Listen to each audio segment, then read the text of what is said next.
នៅព្រឹកថ្ងៃទី25ខែធ្នូឆ្នាំ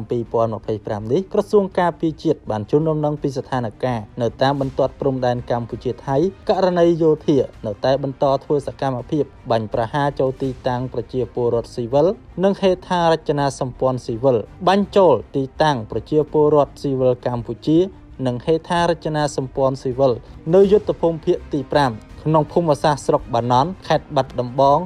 នាថ្ងៃទី24ខែធ្នូឆ្នាំ2025នេះក្នុងនោះក្រសួងការពារជាតិបានបញ្ជាក់ឲ្យដឹងថានៅវេលាម៉ោង10នាទីមុននេះយោធាថៃបានប្រើប្រាស់